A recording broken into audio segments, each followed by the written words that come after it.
juri yang terhormat, serta rekan tim debat saya dan juga tim lawan yang saya sayangi dan saya cintai dan serta saya banggakan. Pada kesempatan kali ini, saya akan memulai pidato saya untuk menyampaikan argumentasi saya dan juga pembahasan saya mengenai mosi kita pada kesempatan kali ini yang sangat menarik sekali untuk dibahas. Selaku pembicara pertama dari pemerintah, sudah menjadi kewajiban saya untuk menyampaikan definisi serta limitasi dari mosi kita pada kesempatan kali ini agar lebih terarah dan juga tim oposisi dapat mengikuti jalannya debat kita pada hari ini dengan baik sesuai dengan yang telah ditentukan. Mosi kita pada kesempatan kali ini sangat menarik sekali untuk diperbincangkan, yakni mengenai Dewan ini menyetujui pengalihfungsian hutan menjadi lahan industri untuk menaikkan atau meningkatkan pendapatan negara. Tentunya selaku tim pemerintah, saya sangat menyetujui mosi kita pada kesempatan kali ini berdasarkan argumentasi-argumentasi yang nantinya akan saya bahas. Sebelum itu, saya akan menyampaikan definisi dari beberapa kata dari mosi kita pada kesempatan kali ini agar lebih memperjelas mosi kita pada kesempatan kali ini agar tidak terjadi kesalahpahaman antara saya sebagai tim pemerintah dan juga tim oposisi. Yang pertama, saya akan mendefinisikan serta langsung melimitasikan yang dimaksud dengan hutan pada mosi kita kesempatan kali ini adalah hutan yang di luar dari hutan lindung atau hutan yang saat ini dilindungi oleh pemerintah.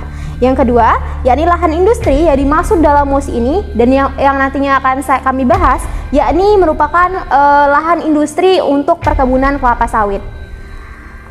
Tentunya, kesetujuan saya terhadap mosi kita pada kesempatan kali ini didasari oleh banyak sekali argumentasi. Yang pertama adalah prospek sawit ini dapat dikatakan menjadi prospek industri yang sangat menjanjikan. Hal ini terlihat dari saat ini produksi hasil pertanian kelapa sawit menduduki peringkat pertama penyumbang PISA terbesar untuk Indonesia menurut data Badan Pusat Statistika dan juga Kementerian Perindustrian Republik Indonesia. Tentunya data ini sudah menjadi pegangan yang sangat kuat mengapa saat ini produksi kelapa sawit sangat diidam-idamkan oleh masyarakat. Bukan hanya dari PT sawit itu sendiri, namun juga oleh perkebunan pribadi milik masyarakat. Lalu yang kedua, kelapa sawit ini juga memiliki kestabilan dalam harga jual, baik dari harga jual pengepul maupun sampai ke pabriknya. Bukankah hal tersebut sangat menggiurkan bagi masyarakat karena hal ini tentunya akan meningkatkan perekonomian masyarakat dan juga menambah pendapatan negara. Lalu yang kedua akan saya bahas yakni mengenai hutan itu sendiri. Mungkin saya tidak menampik kebenaran nantinya dari tim oposisi akan menyanggah bagaimana hutan ini berperan sebagai paru-paru dunia dan lain sebagainya, penyumbang oksigen, lalu nantinya dikhawatirkan akan terjadi kerusakan lingkungan dan nantinya akan menyebabkan bencana alam. Namun perlu kami tegaskan selaku tim pemerintah, kami menggarisbawahi bahwa hutan yang dimaksud di sini adalah hutan di luar hutan lindung, di mana hutan lindung nantinya akan tetap beroperasi sesuai dengan fungsinya.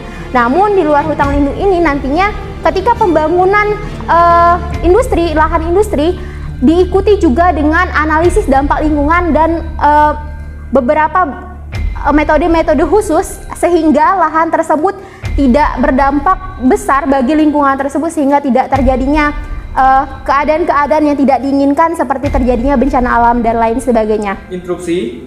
Ya, silakan.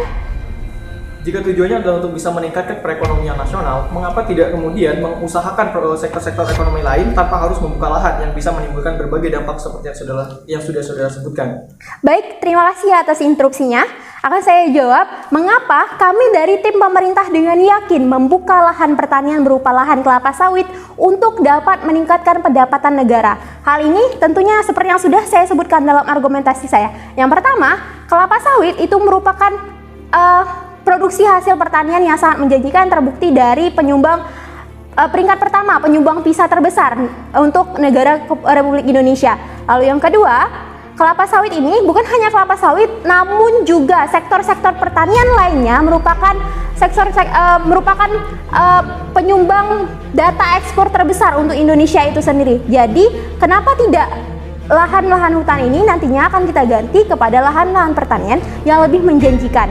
Terlebih daripada itu, tentunya seperti yang kita tahu, lahan pertanian ini nantinya akan ditanami oleh tanaman-tanaman sebagai tanaman pengganti dari tanaman-tanaman hutan yang tidak kalah bagusnya daripada lahan-lahan hutan, sehingga tidak berdampak besar bagi lingkungan tersebut, karena ya seperti yang kita tahu, tanaman tersebut merupakan sama-sama tanaman dan juga memiliki fungsi yang tidak jauh berbeda. Sehingga dengan yakin kami tim pemerintah akan menerapkan proposal ini, dan dengan yakin hal ini tidak akan banyak mengganggu proses bagaimana lingkungan itu nantinya dapat berjalan seperti biasanya dan tidak akan menyebabkan bencana-bencana atau lain sebagainya yang tidak diinginkan.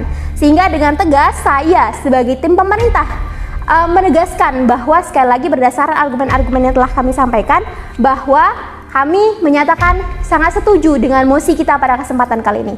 Sehingga selaku tim pemerintah saya menutup mosi ini dengan bangga. Terima kasih.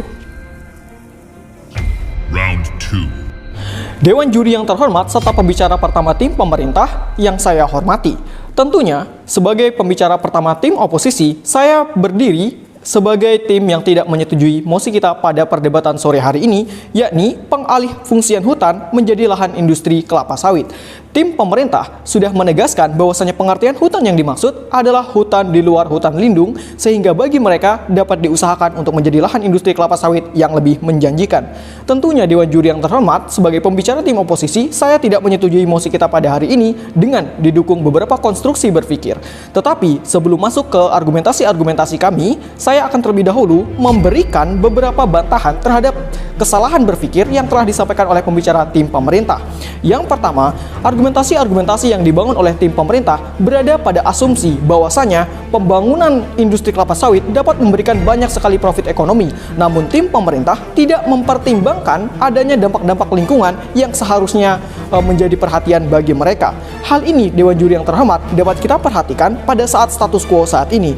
Indonesia merupakan negara dengan produksi CPO terbesar di dunia, CPO kelapa sawit terbesar yang tentunya dihasilkan dari banyaknya lahan kelapa sawit di Indonesia. Dan nyatanya berbagai macam permasalahan lingkungan telah dan terus terjadi, termasuk berbagai bencana yang terjadi di Pulau Sumatera, Kalimantan, Sulawesi, dan Papua. Kami mempertanyakan apakah tim pemerintah juga memiliki solusi konkret untuk bisa mengatasi permasalahan ini, karena sama sekali tidak disebutkan oleh pembicara tim pemerintah. Kemudian Dewan Juri yang terhormat, poin bantahan berikutnya akan saya integrasikan bersama dengan konstruksi-konstruksi berpikir kami dalam beberapa argumen tersebut. Yang pertama, kita perlu mengetahui bahwasanya Indonesia memiliki laju deforestasi yang sangatlah besar dengan rata-rata per tahun mencapai 1 juta hektar. Pada tahun 1990-an, Indonesia memiliki luas hutan sebanyak 300 juta hektar. Sementara pada tahun 2018, kita hanya memiliki 180 juta hektar. Tentunya, banyaknya ekspansi perkebunan-perkebunan yang mengambil alih lahan hutan menjadi salah satu faktor utama yang menyebabkan semakin sedikitnya jumlah hutan di Indonesia. Interupsi diterima. Baiklah, terima kasih. Pembukaan lahan ini seperti yang sudah saya jelaskan tadi sudah menggunakan mekanisme AMDAL atau Anies Damar Lingkungan, sehingga dampak lingkungan yang saudara sebutkan sudah tidak lagi menjadi permasalahan. Terima kasih. Dewan Juri yang terhormat, interupsi yang disampaikan oleh tim pemerintah akan saya jawab bersamaan dengan argumentasi kedua dari pembicaraan kami.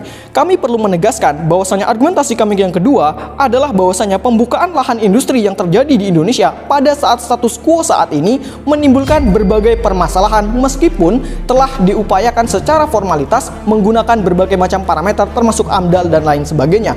Nyatanya berbagai macam permasalahan yang terjadi di pulau-pulau di Indonesia, terutama di Sumatera, Kalimantan, Sulawesi, dan Papua, banyak sekali berkenaan dengan masalah pembukaan hutan untuk kebutuhan perkebunan. Misalnya adalah dampak-dampak lingkungan seperti pencemaran, kerusakan hutan, kemudian juga kelangkaan flora dan fauna, semakin sedikitnya lahan-lahan yang dapat digunakan oleh flora dan fauna untuk berlindung, dan juga masalah kebakaran hutan yang terus terjadi hampir setiap tahun di Indonesia. Kita perlu mengetahui pada tahun 2015 dan 2018 Indonesia mencatat rekor kebakaran hutan terparah sepanjang sejarah kemerdekaan kita, dan itu terjadi karena banyaknya proses pembukaan lahan untuk kebutuhan perkebunan. Apakah tim pemerintah menyarankan hal ini terus dilakukan dan malah akan diperbesar? Dan tentunya masalah-masalah lingkungan seperti ini juga akan tetap dan terus terjadi. Kemudian argumentasi kami yang ketiga, Dewan Juri yang terhormat, kita perlu mencatat satu hal yang sangat penting, yakni bahwasanya paradigma perekonomian perekonomian di Indonesia saat ini untuk memenuhi kebutuhan ekspor adalah intensifikasi dan bukannya ekstensifikasi. Pembukaan lahan pertanian bukanlah solusi utama untuk bisa meningkatkan kualitas ekspor, tetapi seharusnya yang kita lakukan adalah dengan mengintegrasikan teknologi untuk dapat meningkatkan kualitas dari komoditas-komoditas ekspor yang kita usahakan. Oleh karena itulah, ketika kita ingin meningkatkan nilai jual kita, nilai ekonomi melalui sektor kelapa sawit, maka usaha yang kita lakukan haruslah terhindar dari upaya membuka lahan hutan untuk kemudian menjadikannya lahan kelapa sawit, tetapi yang harus kita lakukan adalah dengan meningkatkan pengolahan, mengintegrasikan teknologi, dan memanfaatkan lahan-lahan yang sudah ada secara maksimal, sehingga kemudian dapat menghasilkan kualitas yang lebih baik dan juga kuantitas yang lebih banyak. Maka dengan demikian tujuan kita untuk bisa meningkatkan perekonomian sudah tercapai tanpa harus membuka lahan-lahan hutan yang malah bisa menimbulkan permasalahan-permasalahan lainnya. Kemudian Dewan Juri yang terhormat, tim pemerintah, tentunya dalam hal ini kami sebagai tim oposisi juga perlu mengkomparasikan antara kedua mekanisme yang telah disampaikan dan yang akan kami sampaikan. Tim pemerintah dengan tegas menegaskan bahwasannya mekanisme dari mereka adalah dengan semakin banyak lahan yang kita buka, maka semakin meningkat produksi sawit kita dan maka bisa menambah pendapatan negara secara nasional. Namun hal ini Dewan Juri yang terhormat beresiko dan memiliki berbagai macam kelemahan-kelemahan, termasuk kelemahan-kelemahan lingkungan dan potensi kegagalan-kegagalan yang tentunya akan kita hadapi di masa depan. Oleh karena itulah Dewan Juri yang terhormat, kami menegaskan bahwasanya mekanisme kami selaku tim oposisi adalah dengan berusaha mengintegrasikan teknologi, memaksimalkan pemanfaatan lahan-lahan yang sudah ada dan juga lahan-lahan yang tidak digunakan untuk upaya-upaya perkebunan dan industri-industri lainnya.